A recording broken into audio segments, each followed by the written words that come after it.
Mesdames, Messieurs, bonsoir. Je m'appelle Marc Franco, je suis président du Centre d'aide à la performance sportive, une ASBL interuniversitaire qui a pris l'habitude de vous accueillir depuis la période de confinement tous les jeudis à 18 h pour un séminaire en matière de sciences du sport. Et nous n'allons pas faillir à la tradition ce jeudi où nous allons accueillir un diététicien bien connu dans les sphères du sport, en tout cas du côté francophone belge.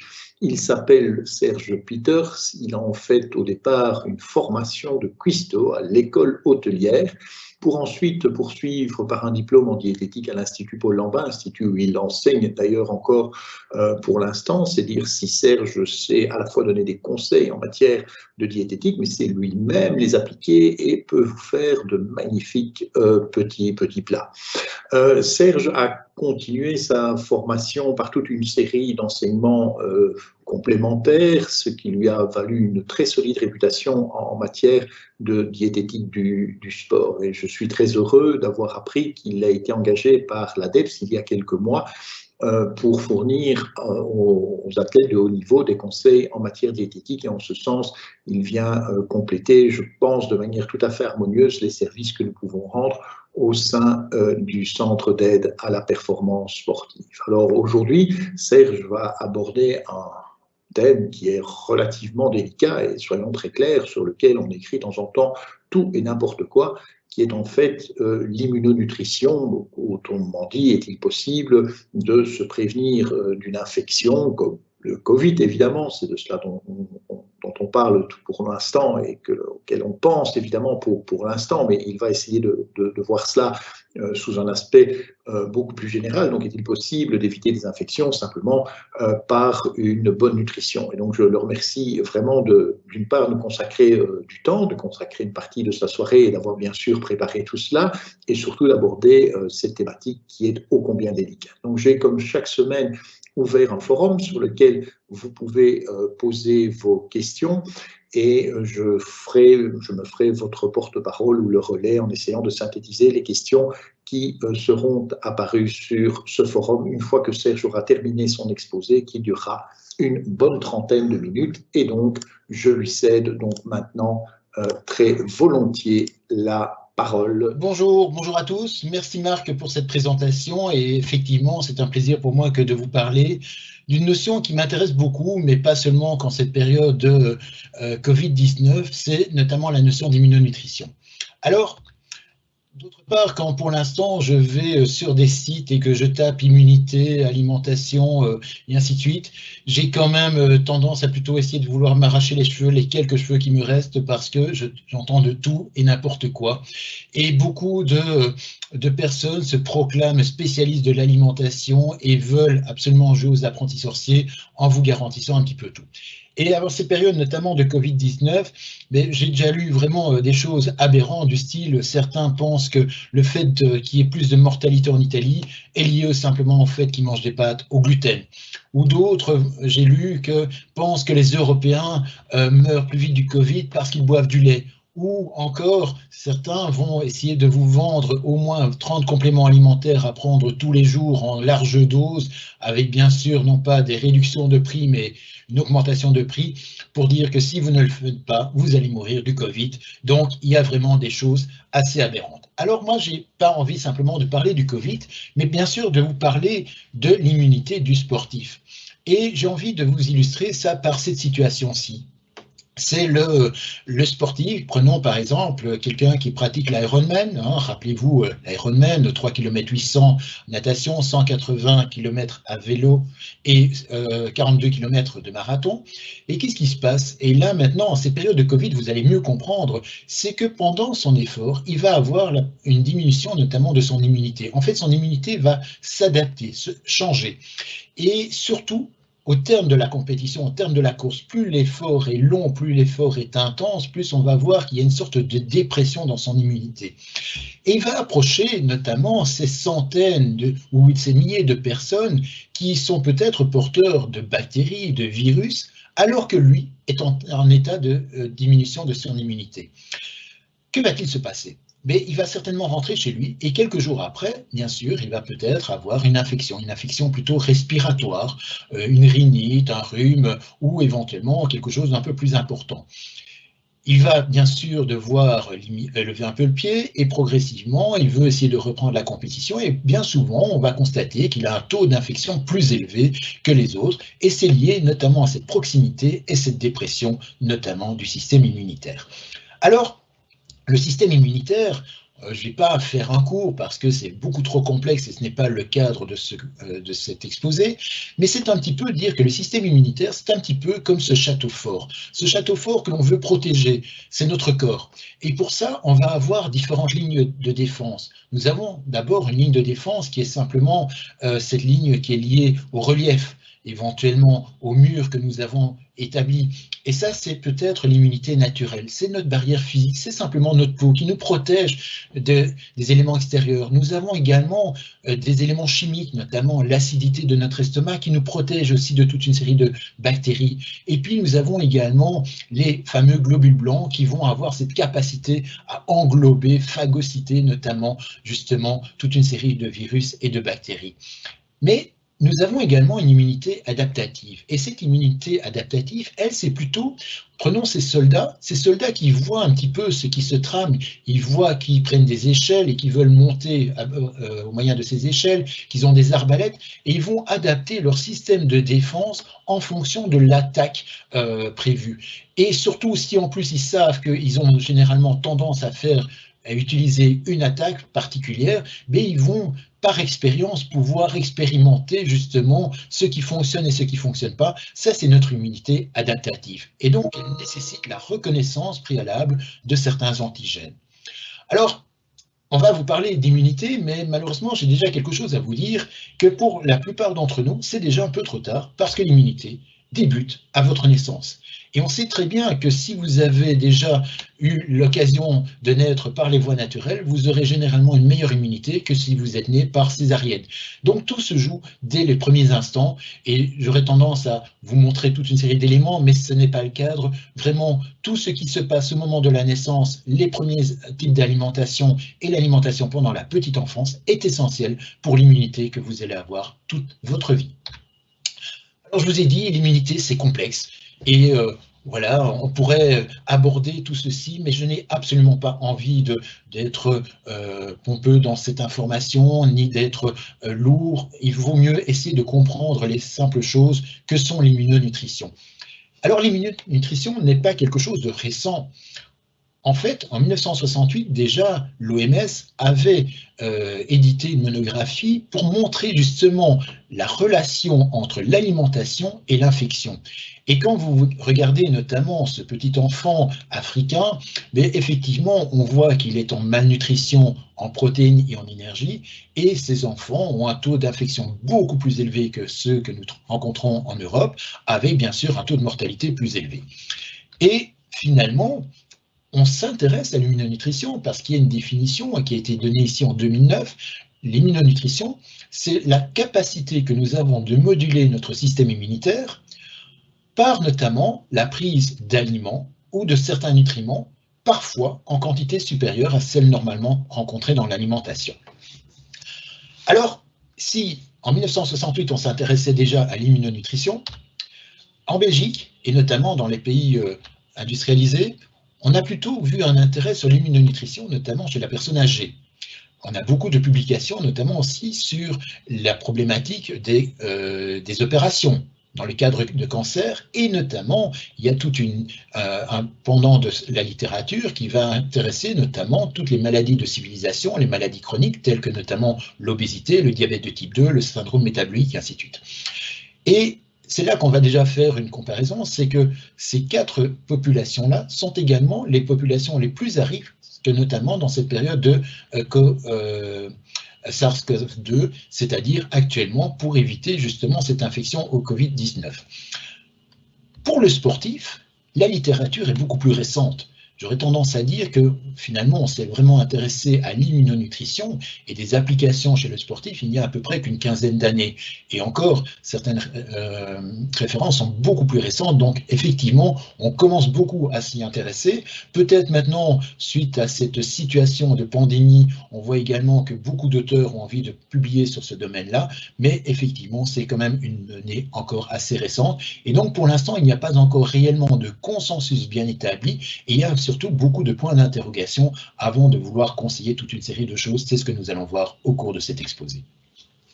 Alors, quelque chose que nous savons tous, c'est que faire du sport, c'est bon pour la santé. En fait, nous le savons, faire du sport, c'est bon pour la santé, mais essentiellement quand on fait du sport de manière récréative. Et quand on fait du sport de manière récréative, de l'ordre de 3 à 5 heures de sport semaine, effectivement, le nombre d'infections respiratoires est inférieur chez le sportif récréatif que chez le sédentaire. Mais contrairement à ce que l'on pense, c'est qu'on constate que chez le sportif élite et le sportif de haut niveau qui a au moins 10 heures de sport semaine, et voire même plus, à une certaine intensité, on constate qu'il y a une sorte de courbe en J, c'est-à-dire qu'on voit qu'il y a une élévation importante du nombre d'infections respiratoires. Alors, ce nombre d'infections respiratoires va avoir un impact majeur d'une part sur la capacité que l'athlète a à pouvoir s'entraîner et donc être performant. Et d'autre part, pour son état de santé, effectivement, ce n'est pas une bonne chose d'avoir autant d'infections. Donc, on va essayer de voir de quelle manière on va pouvoir réagir. On sait que le sport va, en tout cas tout sport de plus de 90 minutes à une intensité élevée, induit immanquablement une élévation de l'inflammation. Mais d'autre part, il va y avoir une dépression dans l'immunité innée, donc les premières lignes de défense, et notamment sur les macrophages, et d'autre part sur l'immunité adaptative. Et donc, dès que l'on va faire du sport à intensité élevée pendant un certain temps, on va avoir cette période de dépression immunitaire qui est liée directement à l'intensité. Alors, si on se rappelle la présentation qu'avaient fait Nicolas et Marc la semaine passée, on sait qu'après un effort ou après un entraînement, il y a d'office une dépression. Cette dépression qui va être synonyme parfois de fatigue, mais également de dépression immunitaire. Et cette dépression immunitaire, la plupart du temps, se rencontre dans les 3 heures qui suivent l'arrivée et qui va perdurer généralement au moins pendant les 72 heures qui suivent l'arrivée, mais voire même parfois pendant 1 à 2 semaines. Donc pendant cette période-là, il faudra être vigilant, de mettre le sportif plutôt dans une situation où il ne sera pas à l'encontre face à des agresseurs pathologiques, mais également essayer de voir si certains types d'alimentation permettraient éventuellement d'augmenter cette immunité. Et c'est ce que nous allons voir, car effectivement, il y a toute une série de facteurs qui vont avoir un impact direct sur l'immunité du sportif. Le stress de la vie de tous les jours. Nous savons que le sommeil, surtout le manque de sommeil, n'oubliez pas que si tous les jours vous réduisez votre quantité de sommeil d'1 heure parce que simplement vous avez regardé une série de plus, ça fait pratiquement 7 heures de sommeil en moins, c'est presque l'équivalent d'une nuit blanche. Or, rien que ce paramètre-là élève la CRP, donc un taux d'inflammation au niveau sanguin, simplement lié à ce manque de sommeil.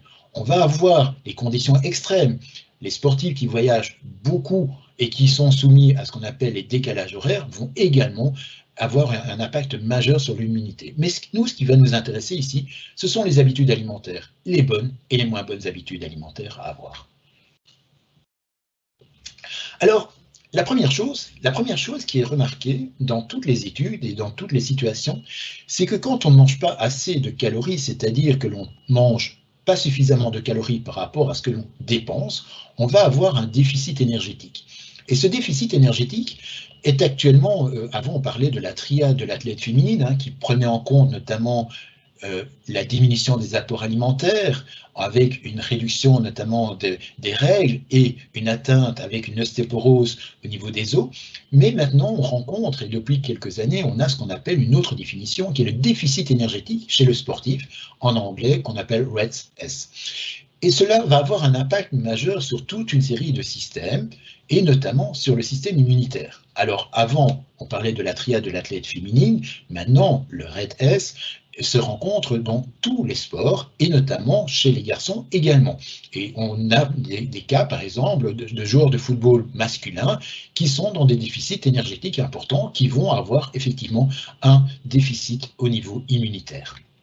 Alors, justement, que va-t-il se passer? Que dans certaines situations, certains athlètes vont vouloir, de manière volontaire, réduire leur apport énergétique, parce qu'ils vont vouloir perdre du poids par un régime amaigrissant et bien souvent des régimes inférieurs à 1800-2000 kcal, ou vouloir faire des périodes de jeûne, ce qui se rencontre, et notamment pour l'instant, il ne faut pas oublier qu'il y a aussi la période de Ramadan, et s'il n'est pas bien mené, effectivement, on peut avoir des déficits énergétiques importants, et d'autres vont vouloir moduler, périodiser leur entraînement et leur alimentation, peut-être par des exemples de train low, sleep low, c'est-à-dire des périodes où on va réduire fortement nos apports en glucides et bien entendu en micronutriments. Et d'autre part, mais il y a des situations aussi où l'athlète, lui, va avoir tendance ou a besoin d'augmenter son entraînement, son volume d'entraînement, son intensité. Et là, d'une part, le fait de faire cette augmentation de l'intensité, mais également d'avoir une diminution de son immunité et de voyager beaucoup, va faire que certainement il aura plus de problématiques à pouvoir contrer cette infection respiratoire. Alors je parle essentiellement de l'infection respiratoire, car c'est principalement cela qui a été étudié et qui a un certain niveau de preuve. Tout ce qui est autre infection, j'aurais tendance à dire notamment les troubles digestifs et autres, apparaissent, mais seraient plus peut-être liés notamment à des problèmes de manque d'entraînement du tube digestif ou de mauvaise adaptation de l'alimentation lors de la période d'entraînement ou de compétition, et peut-être moins à justement une infection de ce genre. Alors, qu'est-ce qu'on peut dire? C'est qu'effectivement, dès qu'il y a une restriction énergétique, qu'elle soit à court terme ou à long terme, on va avoir une augmentation justement du risque infectieux, et donc il va falloir être vigilant. On avait vu également que les protéines étaient importantes. Vous vous rappelez, le petit garçon en Afrique, ben effectivement, il y avait un déficit en énergie, mais également en protéines. Or, effectivement, tout notre système immunitaire est basé sur la constitution de protéines. Nos antigènes, ce sont des acides aminés, des protéines qui fonctionnent. Donc, si je ne mange pas assez de protéines, je risque peut-être d'avoir ce déficit immunitaire. Mais ce n'est pas souvent le cas que nos sportifs aient un déficit immunitaire, ou plutôt un déficit en protéines, une insuffisance d'apport. On est plutôt dans des situations où on est en excès.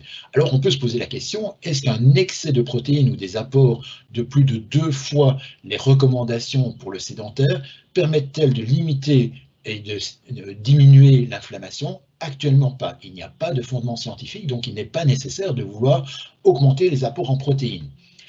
Certains se posent la question aussi, est-ce que la consommation de BCA, donc c'est-à-dire d'acides aminés à chaîne ramifiée qui pourraient être contenus dans des aliments ou des compléments, pourrait peut-être préserver le taux de glutamine plasmatique? Alors, veuillez m'excuser, il y a une petite faute d'orthographe. Et donc, de cette manière, la glutamine est directement incriminée dans notamment la notion d'immunité. Mais la glutamine, généralement, les sportifs ne sont pas en déficit de glutamine. Même après un marathon, on n'a pas spécialement remarqué qu'il y avait un déficit majeur de glutamine, et donc il n'est pas nécessaire de vouloir augmenter les apports en glutamine ou de BCAA. Par contre, ce qui est bien décrit, c'est que quand on ne consomme pas suffisamment de glucides à l'effort, effectivement, on aura tendance à oxyder, donc à brûler plus d'acides aminés à chaîne ramifiée, et donc là, effectivement, il va y avoir une modulation sur le taux de glutamine. Donc, est-ce la cause des acides aminés ou peut-être l'insuffisance de glucides? C'est ce que nous allons voir juste après. Donc, actuellement, il n'y a pas d'études ou de consensus pour dire qu'il faut absolument supplémenter notre sportif en glutamine, sans oublier que la plupart des études qui montrent un intérêt spécifique à la glutamine sur notre immunité, ce n'est pas du glutamine qui a été ingéré par la voie orale, mais plutôt de la glutamine qui a été injectée par voie sanguine. Pourquoi? C'est parce que le tube digestif va capter et va même se réserver la majorité de la glutamine, et il n'est pas très partageur, notre tube digestif, c'est-à-dire qu'il va tout garder et nous n'en aurons pas énormément pour le sang et notre immunité. Donc ça ne sert à rien de vouloir absolument augmenter ou produire que des apports de glutamine. Excusez-moi. Alors, je vous ai parlé des glucides. Effectivement, les glucides, c'est quelque chose d'intéressant. Et surtout, le fait de prendre des glucides à l'effort. Quand vous prenez des glucides à l'effort, vous allez avoir, d'une part, une élévation notamment de votre taux de sucre et de glucose, de fructose, et cela est directement en lien avec l'amélioration de la performance. Ce n'est pas le cadre ici. Mais donc, d'une part, il y a une amélioration de la performance. Mais d'autre part, de manière directe ou indirecte, on va avoir une diminution de certaines hormones, telles que le cortisol, l'épinéphrine, mais surtout, cela va jouer sur l'inflammation. Il y a donc moins d'inflammation et donc si je ne prends pas de glucides à l'effort, au contraire, je vais stimuler cette production inflammatoire et ce qui serait peut-être préjudiciable notamment pour la performance et pour la santé. Alors voici notamment ici une étude qui avait comparé notamment des hydrates de carbone, donc des glucides, par rapport à un placebo, donc non glucidique, et ils avaient pris avant l'exercice, après l'exercice et même encore une heure après. Et notamment, on voit que le fait de prendre des glucides diminue le taux de cortisol. On voit également que notamment le taux d'adrénaline est fortement diminué quand on a pris justement un apport en glucides pendant l'effort. Ainsi que l'IL-6, ce sont des cytokines qui peuvent être pro-inflammatoires, pas tout le temps, mais la majorité du temps. Et dans ce cas-là, on voit aussi que les hydrates de carbone, les glucides, diminuent cette infection ou cette prolifération d'interleukine 6. Alors, que faut-il en penser? C'est que les glucides semblent être très efficaces justement pendant l'exercice. Et donc, le fait d'avoir une alimentation, faire du sport à haute intensité sur une durée supérieure à 90 minutes sans prendre d'apport en glucides risque peut-être plus de diminuer votre fonction immunitaire. On sait également que les glucides, on l'a vu tout à l'heure, pouvaient être intéressants notamment pour maintenir un équilibre énergétique suffisant. Mais le but n'est pas d'avoir des régimes trop pauvres en glucides, d'avoir des régimes normaux, et non plus, il n'est pas nécessaire de vouloir augmenter ses apports en glucides pour pouvoir avoir une certaine immunité.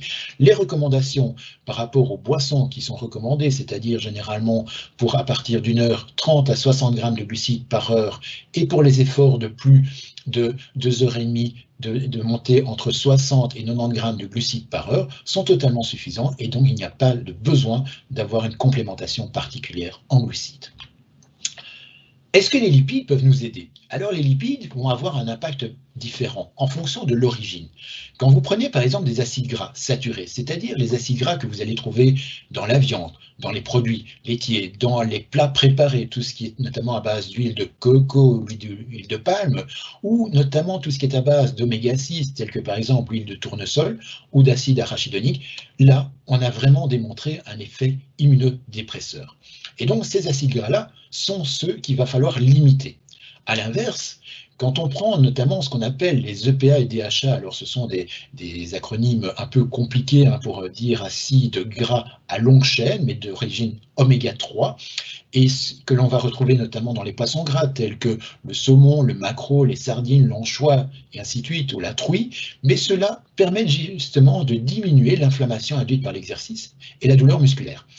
Mais il est quand même difficile actuellement de vouloir proposer spécialement une complémentation en oméga 3.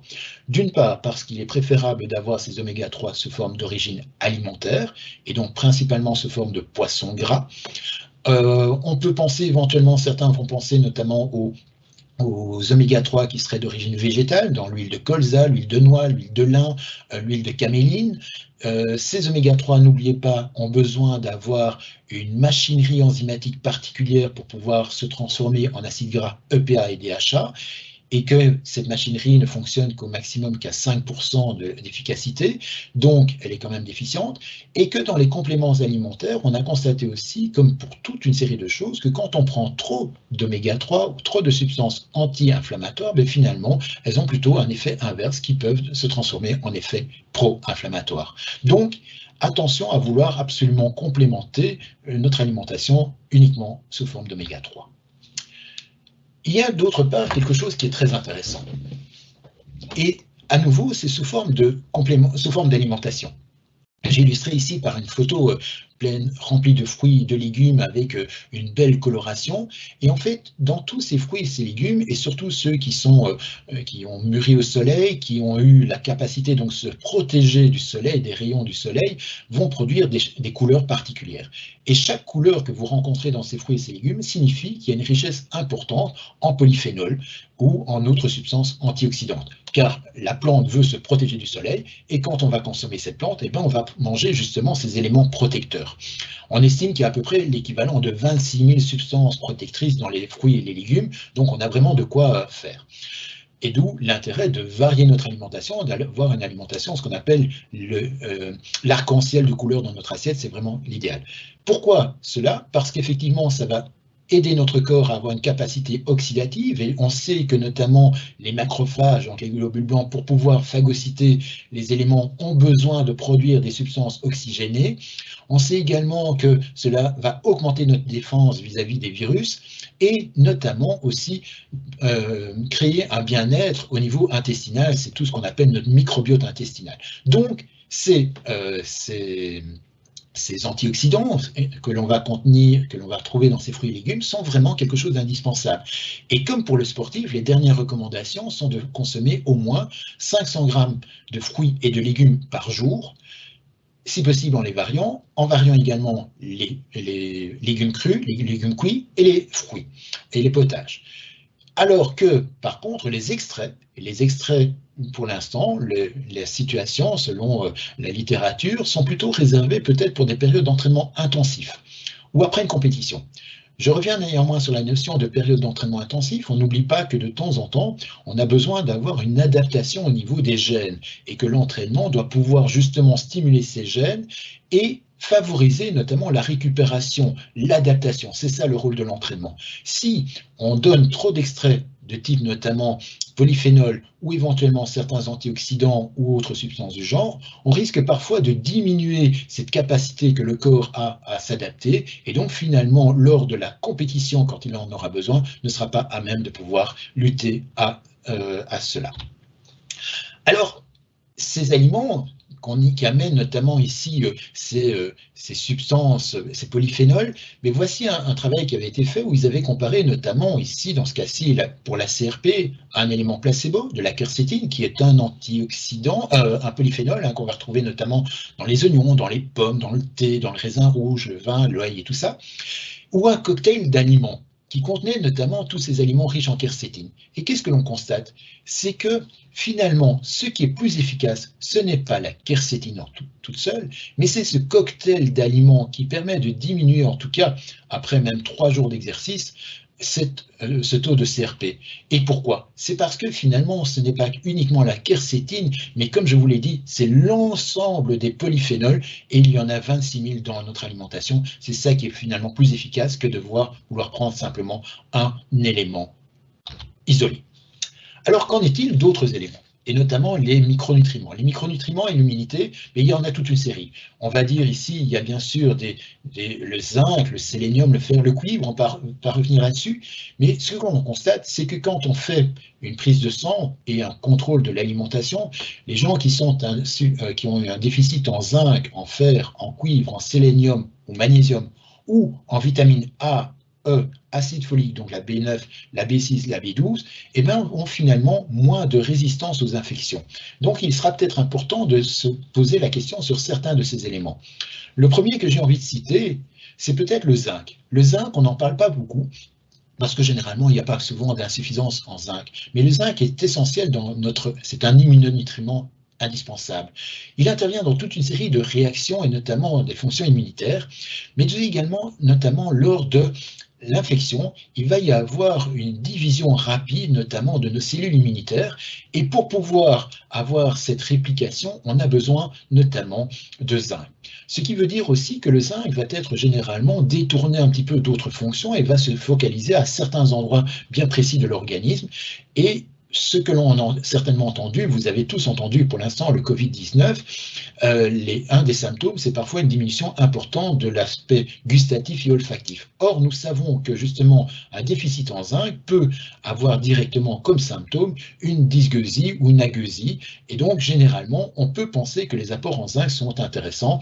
On va voir que ces apports en zinc seront certainement plus intéressants, en tout cas lors des infections respiratoires, on va le voir tout à l'heure, et que même si les besoins sont supérieurs, notamment chez le sportif, il n'y a pas d'intérêt direct à vouloir complémenter d'office en zinc, parce qu'effectivement, d'une part, on n'a pas toujours un niveau de preuve suffisant pour dire que ça fonctionne, et que d'autre part, de temps en temps, on a plutôt l'effet inverse, c'est-à-dire on arrive plutôt dans une toxicité ou des effets délétères sur la performance ou sur la santé de l'athlète.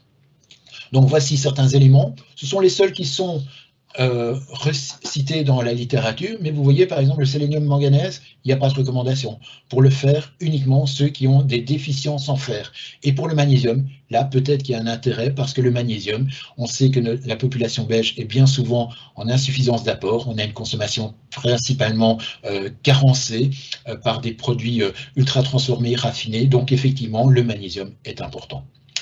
Si je devais encore en citer un micronutriment, c'est la vitamine D. Nous sortons tous de cette période hivernale. Et en période hivernale, nous n'avons pas eu cette capacité à produire de la vitamine D parce que la première source de vitamine D, 80% de nos taux, sont issus de l'exposition des bras, du visage pendant 20 à 30 minutes en dehors des heures chaudes. Or, l'alimentation, il y a bien sûr quelques aliments qui sont riches en vitamine D, mais malgré ça, cette concentration en vitamine D ne nous permet pas d'obtenir peut-être des taux suffisants. La plupart du temps, les laboratoires vont vous recommander un taux de 30 nanomoles par litre de vitamine D. On estime que ce n'est pas suffisant chez nos sportifs, de 50 à 75, c'est certainement plus intéressant, car la vitamine D a vraiment cet impact sur toute une série de fonctions immunitaires. Alors, il y a eu bien sûr une étude qui est parue ici en avril 2020 sur la supplémentation en vitamine D et le Covid-19. Il propose de prendre d'office une complémentation en vitamine D de l'ordre de 3 à 5 000 unités par jour, ce qui est quand même une dose assez importante. D'autre part, depuis cette publication, il y en a d'autres qui se posent des questions en disant que quand on voit la situation en Suède où il n'y a pas de confinement et où l'exposition solaire est encore plus faible qu'en Belgique, il y a moins de mortalité. Donc on se pose la question, est-ce que réellement il faut de ce fait proposer d'office, d'emblée chez tout le monde, une supplémentation en vitamine D? On peut se poser la question. La vitamine C est bien connue, mais simplement, j'aurais tendance à dire, attention, vitamine C est importante, mais il faut aussi laisser la capacité à l'organisme de pouvoir lutter contre, de pouvoir produire des radicaux libres qui sont essentiels dans la fonction immunitaire, et si on veut les contrer d'office, on risque d'avoir plus de problématiques. Que penser de la vitamine C en complémentation? Mais si on prend également la vitamine C, elle devient pro-oxydante et on risque de dégrader un petit peu toute la cascade antioxydante. Si on dégrade la cascade antioxydante, que va-t-il se passer? Eh bien, finalement, en amont et en aval, on va avoir plus de métabolites qui seront difficiles à gérer. Et donc, généralement, si on prend des antioxydants, mieux vaut les trouver sous forme alimentaire dans un premier temps. Il n'y a pas de risque de toxicité, il y a moins de risque éventuellement de pro-oxydation, et donc il vaudra mieux essayer d'avoir une alimentation variée, équilibrée, saine et savoureuse. Alors, qu'est-ce qui est intéressant également, et là par contre il y a à nouveau un niveau de preuve plus élevé, c'est tout ce qui est prise de probiotiques. Les probiotiques, vous savez, hein, tous ces aliments fermentés qui vont vous aider à avoir notamment une action importante sur l'immunité, sur le système inflammatoire. On sait également que sur l'absorption intestinale, sur la perméabilité intestinale, on va avoir des activités antioxydantes, sur le microbiote intestinal. Donc oui, effectivement, il est intéressant d'avoir un bon microbiote intestinal, c'est un des facteurs essentiels de notre immunité. Mais dans les populations sportives et non sportives principalement, on a vu effectivement que quand on avait un bon microbiote intestinal, il y avait une diminution des infections respiratoires du tractus supérieur et également moins de jours de maladie et moins de jours d'absence. Donc pour le sportif, on peut se dire c'est intéressant, il pourra s'entraîner tout le temps. Par contre, il n'y a pas de consensus pour dire quel type de probiotique prendre parce que finalement les résultats sont très inconstants en fonction de l'espèce, du dosage, de la durée, des modalités d'intervention, mais également de vous, de l'hôte. Car finalement, nous savons qu'il y a 3 grandes familles de microbiote intestinal, et si vous donnez un type de bactérie alors que vous avez plutôt un autre type de microbiote, mais effectivement, vous pourriez ne pas avoir les mêmes résultats que votre collègue. Il y a également beaucoup d'éléments qui passent sur la curcumine et autres. Alors la curcumine a effectivement une activité anti-inflammatoire, antioxydante et ainsi de suite, et améliore les fonctions gastro-intestinales. Mais là, attention, Et là, notamment, l'ANSES, qui est l'Agence nationale de sécurité alimentaire en France, a émis un document, des recommandations en disant attention, c'est que pour l'instant, il semble y avoir un lien entre ceux qui font de l'automédication avec des larges doses, notamment de curcumine, mais d'autres plantes, et finalement une augmentation de l'orage des cytokines, qui est à la base notamment de cette problématique importante de mortalité chez nos patients. Donc, avant de prendre ce genre de choses et de jouer aux apprentis sorciers, renseignez-vous auprès de votre médecin avant de vouloir prendre de grandes doses de curcuma, comme je l'entends souvent au-dessus de 5 grammes par jour. Alors donc, finalement, ces compléments et tous ceux qui sont censés renforcer notre immunité, mais pour l'instant, n'ont pas réussi à démontrer une efficacité réelle. Et que d'autre part, la plupart du temps, les études démontrent quand même une efficacité, mais chez des gens qui ont une immunité très faible. Je pense aux personnes âgées, aux patients cliniques, et rarement sur des sportifs en bonne santé. Donc, il faut être vigilant. Avant de prendre des compléments, renseignez-vous, bien sûr, auprès d'un professionnel. À l'inverse, je vous ai montré les aliments qui étaient bénéfiques, mais il y a des aliments qui sont plutôt délétères pour notre santé immunitaire. Et là, notamment, on va incriminer bien souvent l'alimentation que nous avons, c'est-à-dire un peu plus les fast-foods. C'est aussi ce qu'on a rencontré ces derniers temps quand j'ai vu sur Internet le nombre de personnes qui faisaient des gâteaux, des pâtisseries, des plats préparés. Mais effectivement, on sait que les graisses saturées vont avoir d'une part un impact sur l'activation de toute une série d'interleukines qui vont agir sur l'inflammation intestinale. On sait que les graisses vont également avoir, les graisses saturées, donc celles que j'ai dit dans les viandes grasses, les plats préparés, une action sur le microbiote intestinal, au même titre que le sucre raffiné au-dessus de 50 grammes par jour peut induire cette problématique, et la viande rouge, de par la consommation et la présence de fer, mais également par la présence de graisses saturées, va avoir un impact aussi délétère sur notre microbiote intestinal. À l'inverse, vous voyez que les phytonutriments, c'est le cas ici de ce petit trait rouge barré, signifie que lui, au contraire, va entretenir de manière intéressante notre microbiote intestinal. Donc, diminuer ces aliments. Alors, en période hivernale, finalement, la seule conclusion que les auteurs ont proposée, c'est bien sûr en vitamine D de prendre 1000 unités de vitamine D de l'automne au printemps, de prendre sur base des études Cochrane, qui sont de très bonnes études au niveau méthodologique, de prendre de la vitamine C, parce qu'effectivement, si on en prend au moins 250 mg, on réduit de 50% les taux d'infection, mais attention à l'effet pro-oxydant, comme je vous ai dit.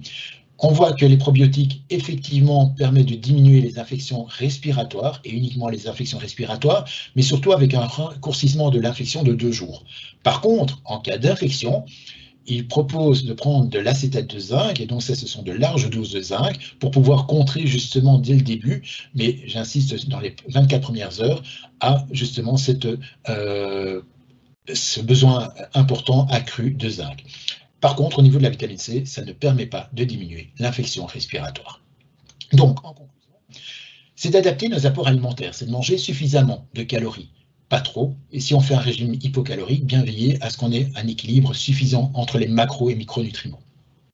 Donc d'éviter les régimes amaigrissants, d'avoir bien sûr une alimentation variée, équilibrée, saine et savoureuse, j'insiste sur ce terme, que l'apport doit être suffisant en glucides, donc les régimes pauvres en glucides, sauf dans certains cas très spécifiques de l'entraînement, ne sont absolument pas intéressants pour notre immunité, tout en pensant à prévoir des glucides à l'effort pour tout effort de plus de 90 minutes à une certaine intensité.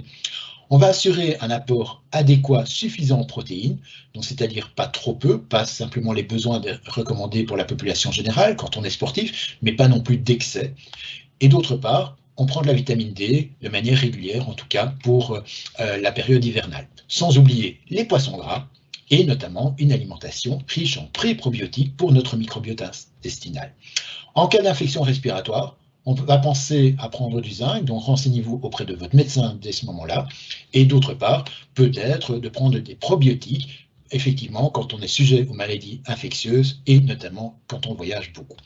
Alors, finalement, la conclusion que j'ai tendance à donner, c'est peut-être, bien sûr, d'insister, bien sûr, sur la côté gauche de l'écran, c'est-à-dire faire une alimentation riche en toute une série de nutriments, polyphénols, vitamines, minéraux et ainsi de suite, de respecter les apports journaliers recommandés et de ne pas croire que parce qu'un produit fonctionne, il faut d'abord vérifier quelle est l'allégation, quel est le niveau de preuve que le produit vous donne quand il vous dit que c'est un bon produit, et de ne pas croire non plus qu'en prendre le double, voire même plus, va améliorer la situation. C'est bien souvent l'inverse, et cela donne notamment parfois des problématiques de santé, mais également des diminutions des capacités d'adaptation de l'entraînement ou du sportif. Donc, faites attention à ça. Et pour ce soir, je vais vous prévoir, notamment, j'ai prévu ce soir, une sardinade, alors voilà, en fait je l'ai fait pour tout vous dire, même j'ai préparé ça ce midi, puisque la RTBF est venue m'interviewer, ils voulaient savoir comment on mange pour booster son immunité, mais je leur ai préparé justement une sardinade avec des foies de morue fumées, des sardines fumées, un peu de fromage blanc à Finzer, sur un toast grillé, et d'autre part, je me suis préparé plutôt un tagine de poulet avec des citrons verts, des olives, j'ai mis dedans bien sûr des patates douces et j'ai mis également une bonne dose d'herbes telles que par exemple de la coriandre fraîche, j'ai mis un peu de safran, donc finalement je peux vous assurer que ça fait du bien au moral, au goût et à mon immunité. Merci pour votre attention. Merci beaucoup, Serge. Donc, on a presque envie de s'inviter. Malheureusement, on est en période de confinement, donc on ne peut pas. Il y a quelques questions qui sont arrivées au niveau du forum. Donc, on était une petite cinquantaine à suivre ton exposé. Une personne demande ce que tu entends par un extrait. Tu peux expliquer ce qu'est un extrait ? Un extrait de... Ah oui, les extraits, c'est-à-dire de prendre simplement, j'avais montré ça pour les polyphénols, généralement, comme vous l'avez vu avec la quercétine, il est préférable d'avoir certainement souvent des substances qui vont contenir plusieurs polyphénols que seulement un seul polyphénol. C'est simplement ça. Et c'est l'étude qui montrait que quand on prenait une alimentation qui était plus riche en plusieurs polyphénols, on avait plus d'action, notamment sur la CRP, que quand on prenait que de la quercétine toute seule. C'est ça que je voulais dire. D'accord. Alors, il y a une autre question qui est arrivée très très tôt dans le webinaire, et je pense que tu y as largement répondu, mais je vais quand même la poser. Donc, c'était concernant le zinc. Quelle est la place de la supplémentation en zinc dans le cadre du Covid et de notre population de sportifs? Donc, comme je vous l'ai dit, en bref rappel, c'est que le zinc est effectivement un élément essentiel dans l'immunité. Il intervient dès le début de l'infection, donc il en faut. Il est mobilisé et généralement, nos apports en zinc sont quand même suffisants dans la population belge. Et donc là, on n'a pas de problème, surtout si on a une alimentation plutôt tournée vers les protéines animales, excusez-moi. Par contre, en cas d'infection, l'étude Cochrane démontre quand même qu'il y aurait certainement un intérêt à avoir une supplémentation en acétate de zinc dès le début pour pouvoir lutter notamment contre cette captation importante de zinc par les cellules immunitaires. Pour le reste, même si le sportif a peut-être des pertes sudorales un peu plus importantes que le sédentaire, il n'y a pas normalement d'obligation dans la vie de tous les jours à supplémenter nos sportifs en zinc. Voilà, merci Serge. Une question maintenant sur la vitamine B1. Une personne qui est anonyme dit n'est-elle pas un cofacteur de la pyruvate déshydrogénase? Je confirme, c'est bien un cofacteur de la pyruvate déshydrogénase, donc qui est l'entrée liée à l'entrée du pyruvate en acétyl-CoA dans le cycle de Krebs. Et donc on demande s'il y a un déficit fréquent chez les sportifs. Alors oui, donc d'abord, c'est vrai qu'ici, sur le temps qui était imparti, il n'était pas possible d'aborder toutes les vitamines et n'oublions pas que tous les nutriments ont une efficacité dans l'immunité. Il serait illusoire de dire qu'il n'y a que ceux que j'ai cités qui sont importants et on fait sauter tous les autres. Ça, c'est la première chose. Par contre, vous avez également totalement raison, c'est que la vitamine B1 est généralement en insuffisance d'apport la plupart du temps chez nos sportifs et dans la population générale. La vitamine B1, on va principalement la trouver dans les céréales complètes. Le pain complet, les pâtes complètes, le riz complet, ce genre de choses. Et quand on a tendance à être sportif, mais qu'est-ce que l'on constate dans leur alimentation? Ils ont plutôt une alimentation qui va être basée sur, à tort, c'est pas ça que je propose et c'est pas ça que je recommande, mais généralement, ils vont manger de grandes assiettes de pâtes blanches, ils vont manger du pain blanc et ils vont se gaver de sucre. Donc finalement, les apports en vitamine B1 sont très faibles. Or, la vitamine B1 intervient dans toute une série de fonctions énergétiques. Donc effectivement, il va falloir d'abord essayer d'éduquer nos sportifs à avoir une alimentation beaucoup plus équilibrée et beaucoup plus axée vers des produits complets et peu raffinés, et d'essayer éventuellement, dans certains cas, peut-être, pourquoi pas, de penser à une complémentation, mais de manière passagère, en tout cas pendant des périodes d'entraînement très intensifs. Voilà, merci Serge. Alors, je te propose de prendre toutes les questions qui ont directement un rapport avec un type de molécule ou une autre, et puis de prendre des questions qui sont peut-être plus générales. Il y a une question également sur les acides gras à courte chaîne. Et donc, un des auditeurs nous dit, que pensez-vous de la consommation des acides gras à courte chaîne dans le rôle de captage du glucose? Alors, eh ben, je ne peux pas répondre. Je ne sais pas. Je ne sais pas si Marc, toi, tu as une réponse. Mais en fait, je n'ai pas une réponse directement sur le captage du glucose, hein, à proprement parler. Donc, il est tout à fait évident que les acides gras à courte chaîne vont rentrer, par exemple, dans la mitochondrie par d'autres mécanismes, mais directement donc les acides gras à courte chaîne, je n'ai pas plus que toi de réponse, soyons très clairs. Alors, est-ce qu'on veut dire des acides gras à courte chaîne ou plutôt des acides gras qui sont insaturés, mais qui ne sont pas nécessairement à courte chaîne, là où effectivement on a pu démontrer des effets, je dirais, sur la fluidité membranaire et donc sur le captage du glucose. Mais donc, effectivement, on sait aussi que les acides gras à courte chaîne, et notamment ce qu'on appelle les acides gras butériques, par exemple, qu'on va retrouver dans le beurre, vont avoir une action trophique sur la membrane, notamment de l'intestin, et donc vont agir de manière positive, notamment sur le microbiote intestinal.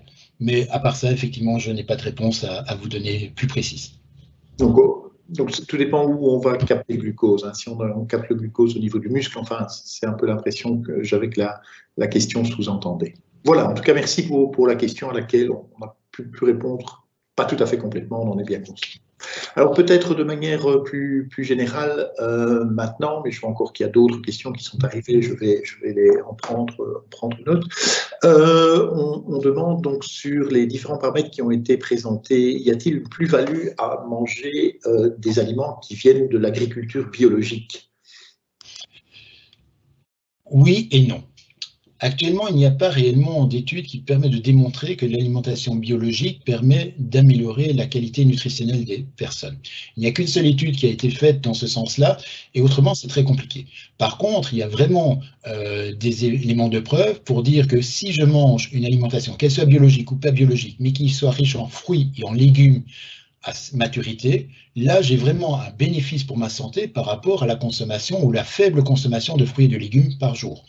N'oublions pas que les recommandations sont de 500-550 grammes de fruits et de légumes par jour en Belgique, les dernières recommandations qui sont parues en novembre dernier, et que selon la dernière enquête de consommation pour la population belge parue en 2014, à peu près la moyenne de consommation était même pas de 200 grammes de fruits et de légumes au total par jour. Donc on est vraiment très très loin des apports recommandés et d'avoir justement le bénéfice.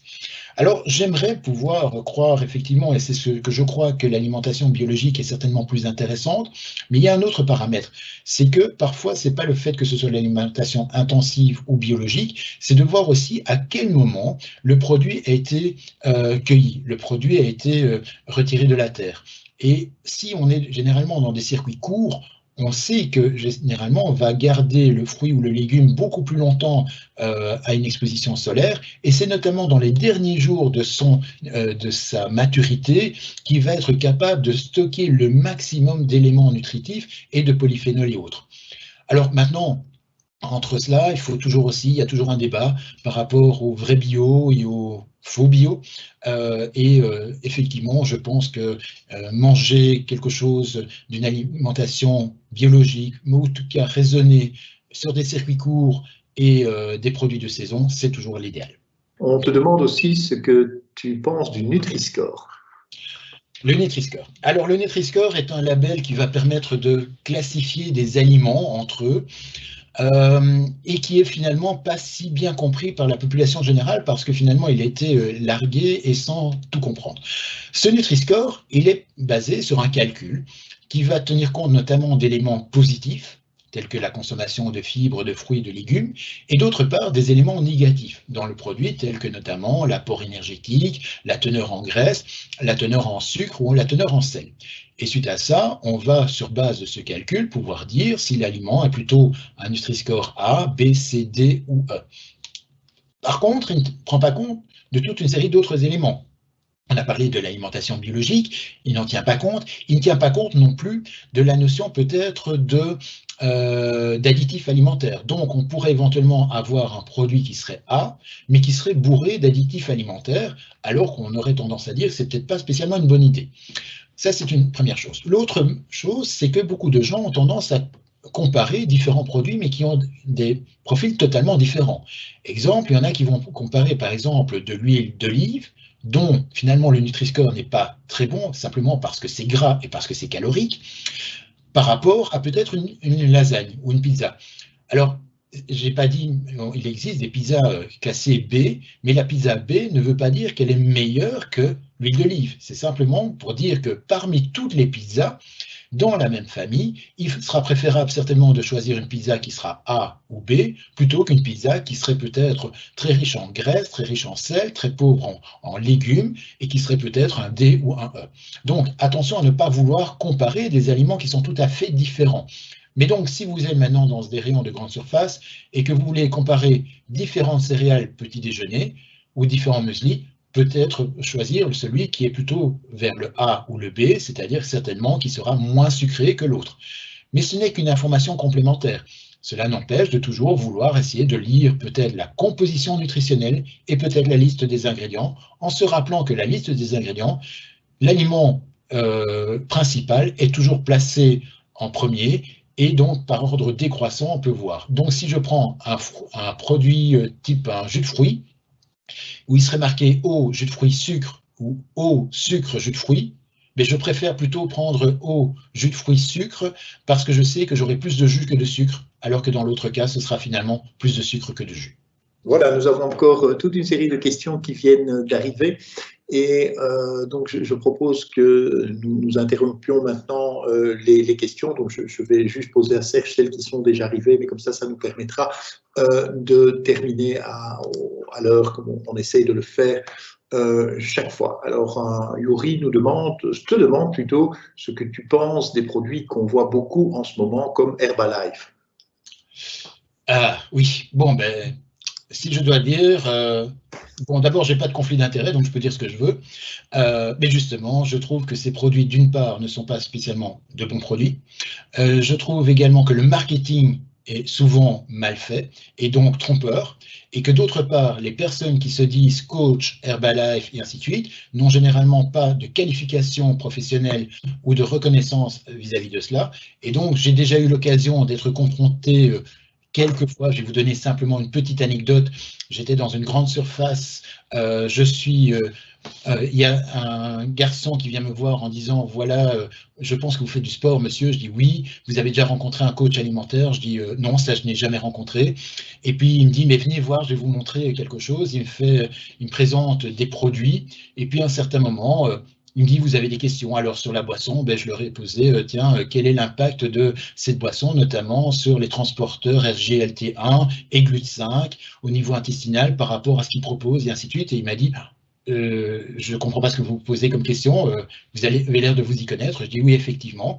Mais il essayait de me vendre également des produits qui, d'une part, se font, donc c'est un plan alimentaire qui n'était pas du tout adapté, il y avait des erreurs flagrantes, c'était de vendre des produits, et d'autre part, il n'a pas posé une seule fois la question de savoir si j'avais éventuellement un éventuel problème de santé. Et donc, à ce moment-là, on estime, selon la loi, notamment relative aux professions médicales et paramédicales, que cette usurpation de compétences réservées à un professionnel de la santé, avec risque éventuellement de coups et blessures s'il y a justement une problématique qui apparaît.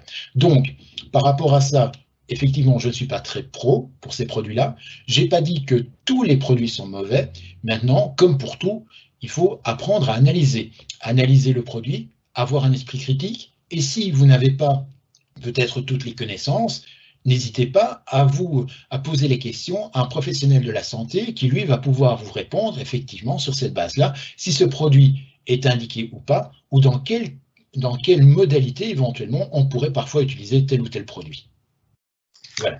Voilà qui est clair, merci beaucoup. On te demande également ce que tu penses des effets d'un régime alimentaire à 10 000 kilocalories par jour sur la santé d'un athlète, genre strongman. Il y a des principes essentiels à respecter pour maintenir son immunité.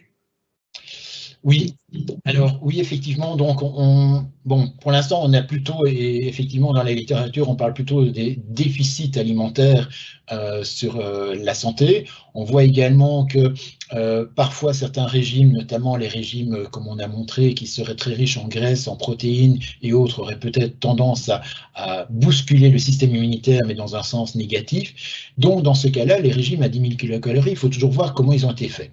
Et l'autre élément, c'est de voir effectivement quel est l'équilibre entre les apports et les dépenses. Je vais donner un exemple. Sur un Tour de France, on estime qu'en moyenne, les coureurs de Tour de France sont à 6 500 kilocalories en moyenne par jour. Et quand on regarde leurs habitudes alimentaires, généralement, elle est quand même assez proche. Ils ont plus de difficultés quand ils montent justement à 8, 9, 10 000 kilocalories, notamment dans les Pyrénées, dans les Alpes, lors d'épreuves plus intenses. Et là, c'est difficile d'arriver à cet apport énergétique, surtout quand on est sur le vélo. On ne constate pas spécialement dans ces cas chez les sportifs qui ont une immunité, qui ont des apports alimentaires élevés et qui arrivent à bien récupérer également, comme dans le cadre des Tours de France, une immunité fortement diminuée. À l'inverse, sur un Ironman, c'est à peu près 12 000 kilocalories si on prend un individu de 70 kilos. Et sur cet Ironman, la plupart du temps, les sportifs n'arrivent pas à manger ces 12 000 kilocalories ni avant, pendant et non plus pas après. Et donc là, généralement, ils ont un déficit d'à peu près 4 à 5 000 kilocalories qui ont été objectivées par notamment plusieurs études. Et là, on constate effectivement qu'après un Ironman, l'immunité est fortement diminuée parce que simplement, ils n'arrivent pas à respecter l'équilibre. Donc, si je reviens sur la question simplement des 10 000 kilocalories, je pense que c'est possible, je pense que ça peut se faire de manière adaptée, mais il faut simplement choisir de bons aliments, de bons produits et, bien sûr, au cas par cas, analyser la situation. Voilà, merci Serge. On demande s'il y a un ordre de priorité lors de l'ingestion des aliments pour une meilleure absorption. Il y a eu beaucoup de choses qui ont été dites avant et qui ont été totalement contredites pour l'instant. Donc, par exemple, il y a eu l'histoire notamment qu'il ne fallait pas boire d'eau quand on était à table, mais ça, on a bien constaté que finalement, il n'y avait pas spécialement une dilution du contenu gastrique, donc ce n'est pas nécessaire de vouloir dire aux gens de ne pas boire de l'eau. On sait que Montignac a fait beaucoup de tort en disant qu'il ne fallait pas manger de pommes juste avant le repas, ou après parce que ça allait induire une fermentation et qu'on n'allait pas la digérer. Ça a été totalement démonté également. Finalement, c'est simplement une question d'équilibre et de dire qu'il faut d'abord manger des protéines, des lipides, des glucides. Il n'y a pas vraiment de priorité. Moi, je n'ai jamais vu de priorité dans ce sens-là. Maintenant, il y a plutôt souvent des habitudes culturelles et étant moi-même en donnant des cours d'histoire de l'alimentation, on constate que les habitudes de prise de repas ont toujours été évolutives pendant l'histoire. Et donc, par exemple, nous, on a tendance à commencer peut-être par une entrée salée. Nous avons tendance à prendre un plat salé et puis un dessert sucré. Alors que si on prend le temps des Grecs et des Romains, ils mélangeaient tout et ça ne posait aucun problème à ce niveau-là. Donc, voilà, c'est vraiment, pour l'instant, moi, je n'ai pas vraiment d'ordre prioritaire à donner par rapport à ces éléments-là. Simplement, il y a un élément que j'ai oublié de dire, et sur l'immunité, et vous ne m'avez pas rappelé ça, c'est que la consommation de plus de 2 verres d'alcool, même du vin rouge qui contient des polyphénols, n'est pas spécialement non plus intéressant pour booster notre immunité. Voilà, merci. Alors, les 2 dernières questions, peut-être très pratico-pratiques. On demande 1 cuillère à café de sel, c'est peut-être beaucoup. 2 cuillères à soupe de sucre par litre d'eau sont-elles toujours d'actualité pendant l'effort à raison d'un maximum de 150 millilitres tous les quarts d'heure? Alors, les dernières recommandations, ça dépend bien sûr d'un sport à l'autre et ainsi de suite. On va dire que les dernières recommandations, c'est entre 400 et 800 millilitres de boisson par heure d'effort. Généralement, pour des efforts de moins d'1 heure, on n'a pas besoin de mettre des glucides. Pour des efforts de plus d'1 heure, on va monter entre 30 et 60 grammes de glucides par heure. Et à partir de 2h30 d'effort, on recommande maintenant entre 60 et 90 grammes de glucides par heure. Alors pour rappel, un morceau de sucre, ça représente à peu près 6 grammes. Donc vous voyez, 60 grammes, c'est 10 morceaux de sucre. On peut remplacer cela par aussi d'autres choses, notamment du jus de raisin. Si vous prenez 400 ml de jus de raisin, que vous versez encore 600 ml d'eau, vous avez le même compromis. Vous pourriez faire également un thé avec pourquoi pas du miel ou éventuellement des sirops de fruits. Là, il faudrait 6 à 7 cuillères à soupe par litre. En ce qui concerne le sel, effectivement, 5 grammes, donc une cuillère à café, c'est 5 grammes de sel. C'est excessif, c'est ce qu'on devrait manger au total sur une journée. Il faut savoir qu'en Belgique, ça c'est la recommandation, une cuillère à café, et qu'en moyenne, on est plutôt à 2 cuillères à café de sel dans l'ensemble de nos aliments. Pour le sportif, la recommandation, c'est entre 1 gramme et 2,5 grammes de sel, et principalement pour des efforts qui seront de plus de 2 à 3 heures, dans des conditions climatiques importantes, dans des situations où le sportif sue énormément, et bien entendu, voilà, et voilà un petit peu ce que je voulais dire. Pour le reste, il n'y a pas d'autres recommandations spécifiques dans la boisson, donc il n'est pas nécessaire d'ajouter du potassium, le fer ça a été totalement aboli, et les BCAA pour moi ne sont pas intéressants, car effectivement les BCAA c'était une ancienne habitude qui montrait que finalement on avait besoin de BCAA quand on n'avait pas assez de glucides, parce qu'ils sont plus oxydés et qui participent notamment à l'oxydation du muscle quand on n'a pas de glucides, et qu'en même temps, ça favorise ce qu'on appelle la fatigue centrale, c'est-à-dire que le cerveau va faire pénétrer plus de tryptophane qui va initier la sérotonine et donc cette sensation de fatigue. Donc voilà, c'est tout ce que je voudrais dire entre guillemets sur la boisson.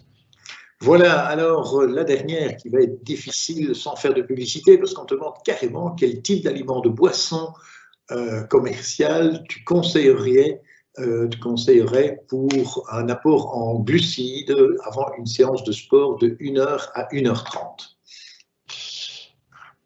Avant l'effort? Oui, avant l'effort. Oui, avant l'effort. 1h, 1h30. Alors, avant l'effort, il n'y a pas de besoin d'avoir une boisson glucidique. Donc, par contre, on va conseiller généralement soit un repas ou un petit déjeuner 3 heures avant, ça oui, qui va contenir notamment du glucide.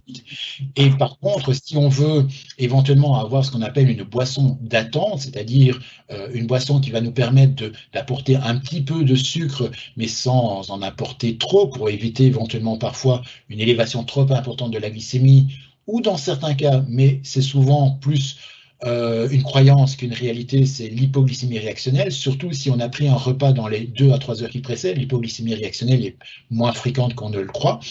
Là, dans ce cas-là, cette boisson d'attente, on va choisir peut-être, pourquoi pas, simplement, je n'ai pas parlé de commercial dans un premier temps, mais de prendre par exemple de l'eau avec du miel, ou de l'eau avec éventuellement un petit peu de sirop de grenadine. Là, on mettrait l'équivalent de 2 cuillères à soupe, 2-3 cuillères à soupe dans un bidon, pas plus. Si maintenant on veut partir vers une boisson commerciale, là il va falloir apprendre à lire l'étiquetage nutritionnel ou éventuellement adapter votre boisson. Donc prenez une boisson généralement qui va contenir que 3 grammes de sucre pour 100 ml, donc 3% de sucre, et c'est à peu près tout. Donc il faut simplement, soit vous la faites vous-même avec votre miel, ou du sirop de sucre, ou éventuellement un petit peu de sucre de table, ou bien vous prenez éventuellement une boisson du commerce, mais que vous allez devoir absolument diluer. La plupart du temps, les boissons sont à 6%, aux alentours de 6%, donc généralement, il faut la diviser par 2.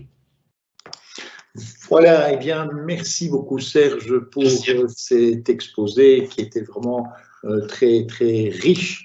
Et donc, il me reste, mesdames, messieurs, eh bien, à vous remercier d'avoir été, comme je l'ai dit tout à l'heure, une petite cinquantaine à nous suivre ce jeudi. Vous dire que la semaine prochaine, eh bien, c'est le jeudi de l'Ascension, donc exceptionnellement, nous n'aurons pas de webinaire et que nous reprendrons notre série de webinaires le 28 mai. Ce sont les collègues de l'Université de Liège, entre autres le professeur Jean-Louis Croisier, qui viendra vous parler de la prévention des blessures et du risque de blessure lorsque on recommence une phase d'entraînement après une période de confinement. Je vous rappelle que les webinaires précédents, comme celui-ci d'ailleurs, sont disponibles sur le site internet du CAPS, capsport.be, et je vous souhaite donc une excellente soirée. Prenez soin de vous et à très bientôt.